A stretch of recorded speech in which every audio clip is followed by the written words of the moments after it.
Salut à tous, bienvenue dans cette nouvelle vidéo.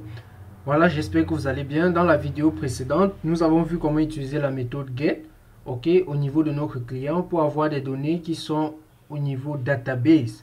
Donc dans ce tutoriel, nous allons voir comment utiliser la méthode POST pour sauvegarder des données niveau database. Je rappelle ici que ça c'est notre client que nous avons fait avec Python. Ok, ici on a le endpoint qui est le URL qui nous permet de recevoir des données. Ok, voilà, ici on utilise la méthode get. On affiche les données sous forme de JSON et on affiche le statut. Ok, donc si on veut tester par exemple cela, si je fais python manage.py run server, ok, pardon, run server. Ok, voilà, si on teste avec notre client, ok, voilà, vous voyez que là ça nous retourne des données niveau backend, ok, qui sont stockées dans notre database. Maintenant, avant ça, si on part au niveau front-end, ok, donc si on part au niveau si on passe sur le client, le navigateur qui est aussi un autre client, et on essaie d'utiliser ce endpoint. Ok, donc je copie. Si on vient ici, on entre cela. Voilà, vous voyez que ça nous dit que template does not exist at product framework/api.html. On a cette erreur parce que on n'a pas suivi lors de l'installation de REST. On a juste installé REST et on n'a rien fait du tout. Mais REST Framework, en quelque sorte, c'est une application. Ok, c'est une application qui a ce API, parce que vous allez voir REST, c'est une application. Si on ouvre, on va voir que dans REST, dans le template REST, il y a API.html. Donc on peut utiliser notre navigateur comme client pour voir tout ce qui se passe sur les différents endpoints. Et pour que cela fonctionne normalement, voilà, comme vous l'aurez deviné, parce que j'ai dit que c'est une application, et toute application s'enregistre où? Dans Install App. Ok, donc il faut qu'on enregistre REST Framework dans Install App. Voilà. Donc si on part dans Setting, ok, voilà, à ce niveau, parce qu'ici on a nos deux applications, Product et API. Donc ce qu'on va faire, on va mettre dans REST aussi, on va mettre REST Framework. Ok, voilà. Donc lorsqu'on installe REST, on doit mettre REST comme application. Ok, je ne l'ai pas fait au début parce que je voulais que nous entrons déjà d'abord en profondeur de Django pour voir quelles sont les limites de Django, pourquoi il faut utiliser REST. Ok, voilà. Donc si on vient ici, on actualise maintenant, vous voyez que ça fonctionne, ça nous donne une interface où on peut tester nos endpoints ou bien notre API. Ok, voilà. Donc vous allez voir ici HTTP, ok, allow, get, content type, application JSON, vary, accept. Et ici vous allez voir que ça nous renvoie des données niveau backend. Ici on a les méthodes. Ici on a la méthode. Bon, la seule méthode qui est acceptée ici c'est le get. Ok, c'est le get. Donc si je viens ici, j'appuie sur get, vous allez voir que les noms changent. Ok, parce que on prend ces produits niveau backend de manière aléatoire. Ok, voilà. Donc c'est pour ça. Voilà, maintenant on va essayer d'envoyer des données niveau backend. Ok, donc on va utiliser notre client, notre propre client.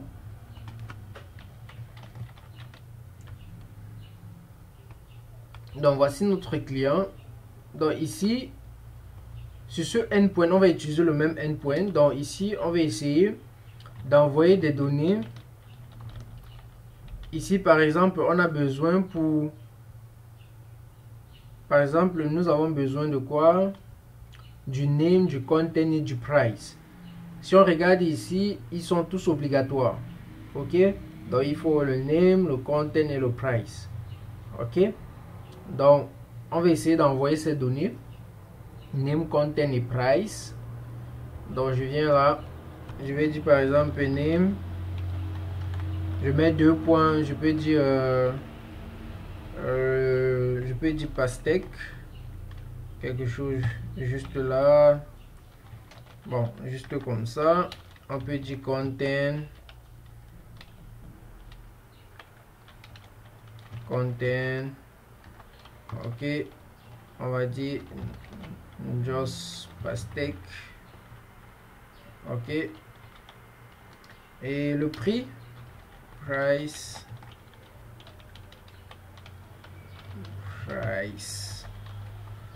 On peut dire juste 20 comme ceci. Ok. Donc on va envoyer ça à niveau backend. Donc ici maintenant je vais changer la méthode ici en post. Je vais changer la méthode en post. Maintenant ce qu'on va faire ici, c'est que on ne doit plus récupérer des données. On doit plus faire un query. Ok. J'ai pas besoin de ça. Donc ce qu'on va faire maintenant, c'est on va dire data égale request.data. Ok, j'explique ici. Généralement on fait request.post, ok, pour avoir les datas, n'est-ce pas? Mais request.post ça marche, ça peut marcher dans certains cas avec Django REST. En fait, request.post est limité. Ok, il marche uniquement sur des méthodes post. Ok, mais request.data est plus large. Request.data marche sur les get, les posts, les patch. Ok, donc ces 3 méthodes. Donc mais request.post marche uniquement sur post. Ok, donc c'est la différence. Voilà. Donc ici on récupère les données. Bon, ce qu'on va faire pour l'instant, on va pas encore passer dans le serializer, donc on va juste faire bon, si on laisse juste comme ça request.data, ça veut dire on récupère des données, mais ces données ne sont pas désérialisées. Ok, on ne vérifie pas ces données. Ok, donc si je laisse comme ça et qu'on veut utiliser par exemple la méthode de Django même, on va avoir un problème de CSRF tokens. Ok, pour que vous puissiez voir de quoi je parle, on va enlever ça. Ici, je vais mettre JSON response. Ok, JSON response. Voilà. Si on exécute ceci, si on vient au niveau du client ici et qu'on exécute cela, vous allez voir que on a un souci. Bon, ok, j'ai mis data parce que on n'est pas encore en REST. Je vais mettre post. Ou bien, attendez voir. Est-ce que j'ai changé la méthode au niveau d'ici? Non, j'ai pas changé la méthode. Ok.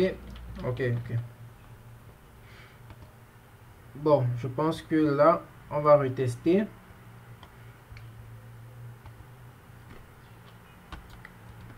Ok.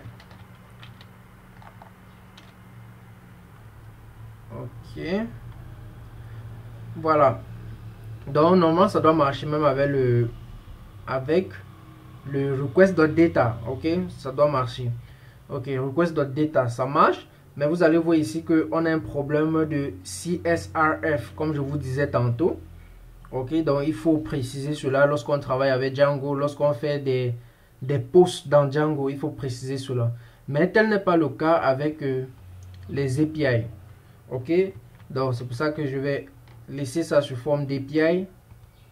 Ok, là maintenant si on rentre,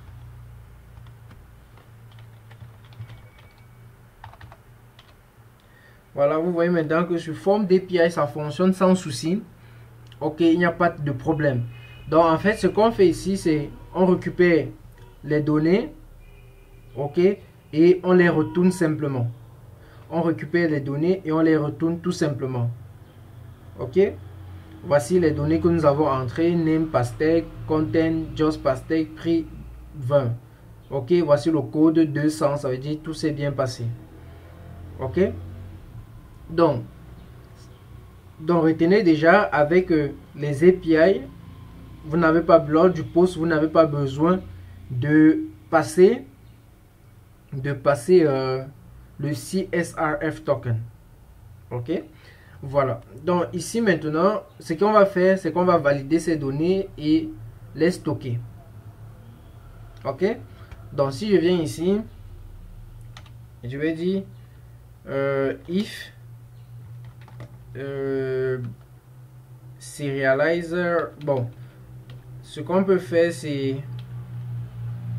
je vais enlever ça. On va dire if, bon, prenons même instance, ok, égale product serializer. Ok, product serializer, c'est comme le formulaire, n'est-ce pas? On a dit cela dans le tutoriel précédent. Donc ici je vais dire data, et dans data je passe quoi? Request. Comme généralement avec le formulaire on fait request.post. ok, ici je vais faire request.data. ok, ici on a une instance de ce formulaire.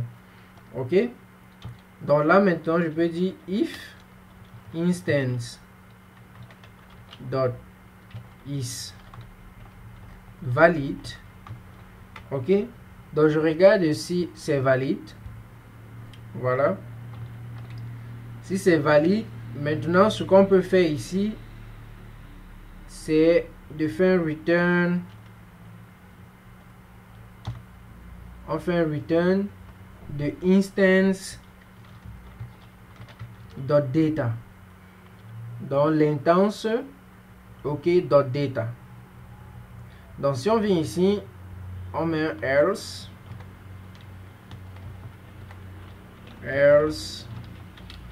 return response. Ok, response, là on va dire data, et on va dire batch request. Ok, ou bien invalid data. Ok, voilà. Donc si on reteste, voilà, on reteste, on a ce problème avec get discount collection.orderDict has not attribute get discount, parce qu'ici on ne crée pas vraiment l'instance. Il faut qu'on soit précis, on ne crée pas vraiment l'instance parce qu'on ne sauvegarde pas les données niveau database. Ok, on ne crée pas vraiment. Donc pour vous montrer de quoi il s'agit, si je rentre dans Serializer, c'est que dans Serializer, il y a cette méthode getMyDiscount. Ok, il y a cette méthode. Maintenant, cette méthode, l'instance que nous avons lancée n'a pas vraiment accès à ça. Pour qu'il puisse avoir accès à ceci, il faut que nous sauvegardons des données niveau backend. Parce que cette méthode se trouve dans le modèle. Ok, pour gérer donc cela, voilà ce que je vais faire. Pour gérer donc cela, on va dire if not has attribute. Ok, ici on va mettre object id. Donc si ça n'a pas d'attribut, ce qu'on va faire, on va dire return none. Ok, return none, tout simplement. Il y a encore l'autre, on peut dire aussi if not is instance of, on va dire object et product par exemple. Ok, on va dire aussi return none. Ok, Donc, en fait, ici, has attribute. Ok, si ça n'a pas cet attribut, si l'objet n'a pas cet attribut, on retourne none. Si l'objet n'est pas une instance, si l'objet n'est pas une instance de la classe product, return none. Ok, voilà. Donc, si on reteste ça,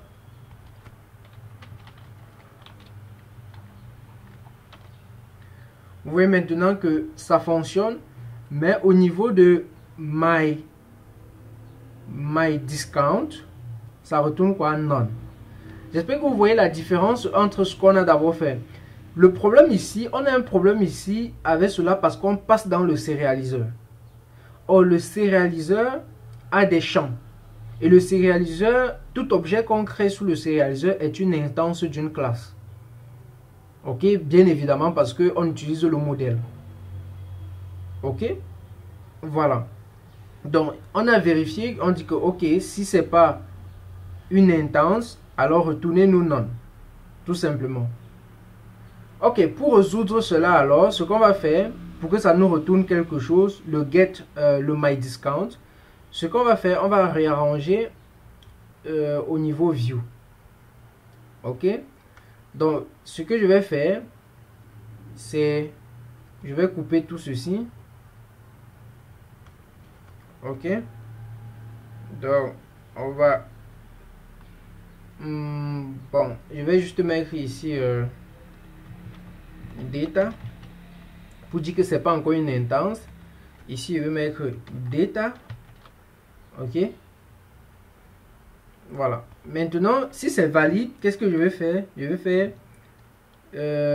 data ou bien instance égale à data.save. Ok, c'est un peu comme dans les formulaires quoi. Ok, donc lorsqu'on a une instance, donc instance égale à form, hein, .save, tout simplement. Pardon. Ok, c'est la même chose en fait. Donc ici, je save ces données niveau backend dans notre database. Je save ces données. Ok. Maintenant, ici là, je retourne dans les données qui ont été sauvegardées. Donc là maintenant, le discount va nous donner la valeur exacte du discount parce que ici, on a maintenant accès à l'instance. Lorsqu'on utilise la méthode save, ça crée une instance. Donc ici, si on relance, là, on a une erreur. On va regarder pourquoi. On dit object has no attribute data. Product has not attribute data. Ça se trouve où? Oh, ça doit être ici. Oui. Donc ici, après avoir sauvegardé, on a déjà l'objet en question. Ok. On a toujours cette erreur. Object of type product is not JSON serialized.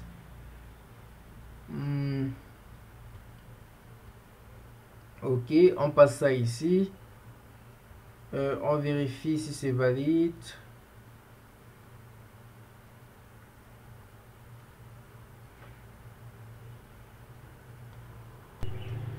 Ok.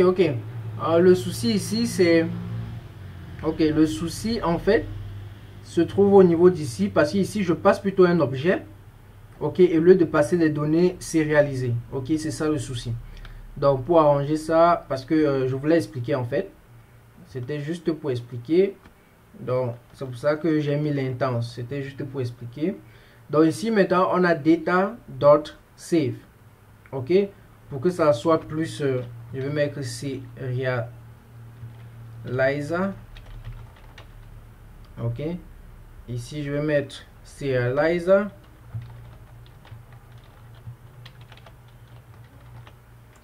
Ok, je comprends maintenant. C'est parce que serializer.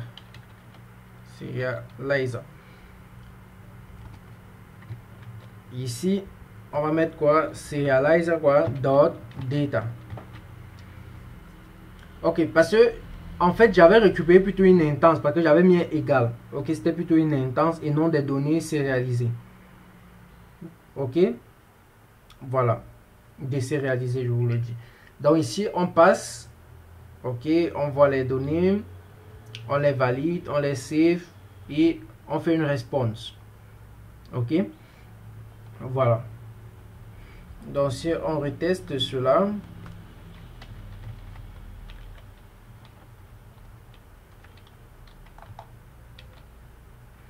voilà, vous voyez que cette fois-ci on a name pastèque, content just pastèque, prix 20 et le discount c'est 10.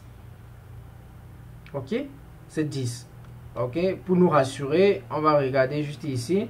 On voit que ça prend le prix multiplié par 0,5. Donc 20 multiplié par 0,5 va nous donner 10, n'est-ce pas? Ok, donc si on résume l'envoi pour le post, si on résume, déjà ici, pour créer un post, il faut envoyer des données. Ok, il faut que des données soient valides déjà.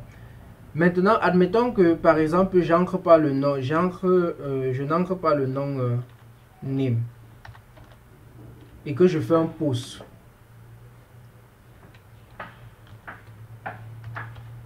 Ok, je n'ai pas mis name, pourtant name est obligatoire. Si je teste, on me dit data is invalid. Mais avec ceci, je n'ai pas vraiment une réponse claire. Ok, donc pour avoir une réponse claire, on va venir ici augmenter, on va dire res exception égale à true. Ok, res exception égale à true. Voilà. Donc si je viens là maintenant, je fais ça. Vous voyez maintenant que ça me dit quoi? Name, this field is required. Ok, this field is required. Là maintenant, je sais que le champ name n'est pas référencé. Ok, donc si je viens ici, je sais maintenant que je peux mettre name là. Name, je passe là 2 points et je mets quelque chose d'autre ici, peut-être juste name comme ça. Ok, bon, ici on peut dire avocat. Ok, pour que ça soit plus clair. Donc là c'est comme ça. Si je viens ici, je change par exemple le prix, je mets quelque chose comme ça. Ok, et qu'on essaie de tester, vous voyez que on nous dit que price valid number is required et valid number is required. Donc le prix a besoin d'un nombre valide, mais on a entré quelque chose qui n'est pas valide. Ok, voilà, et on voit que le statut c'est à 400 qui est un BAT request. Ok, voilà, donc c'est déjà ça. Donc avec ça déjà vous pouvez récupérer des données. S'ils sont bien, vous les sauvegardez dans la base de données. Au cas concret, vous donnez l'exception en faisant rest exception égale à true, n'est-ce pas? Ok, donc si on veut résumer, c'est que pour envoyer les données niveau backend, il faut utiliser la méthode post. Dès que vous avez la méthode post, les données que vous récupérez, vous devez passer dans le sérialiseur. Pourquoi on passe dans le sérialiseur? Pour voir si les données qu'on a entrées sont sur le même format que le sérialiseur en question. Sur le même format que le sérialiseur. Ok, sur le même format. Donc c'est très important de passer dans le sérialiseur pour voir que ok, est-ce que ça a le même format que le sérialiseur? Est-ce que ça a le name? Est-ce que ça a le content type? Est-ce que ça a le price? Est-ce que ça a le my discount? Est-ce que, voilà, tout ça. Vous voyez. Donc, c'est pour ça qu'il faut passer dans le sérialiseur pour voir si le format des données qu'on est en train de passer respecte ce qui se trouve dans le sérialiseur. Ok? Donc, après avoir fait cela, et on utilise request.data. Ok, request.data, je vous ai dit la différence entre le request.post et le request.data. Maintenant, si dès que vous avez fait ça, vous allez dire if serializer is valid. Donc si le serialiseur est valide, ok, à l'intérieur vous faites un raise exception égale à true. Donc au cas où c'est pas valide, ça dit directement l'erreur à l'utilisateur. Ok, maintenant si c'est valide, ce qu'on fait donc c'est de sauvegarder. Et pour retourner les données, on prend les données sérialisées, on fait .data. Ok, voilà, et on retourne simplement ces données. Donc c'est ça, comment utiliser le post. Donc dans le prochain tutoriel, on va entrer dans les vues génériques. Ok, parce que ici nous avons écrit nous-mêmes notre propre vue avec des fonctions simples. Ok, donc on a vu comment faire. Maintenant on va voir comment utiliser les classes pour faire tout ça. Ok, donc à nous revoir dans le prochain tutoriel.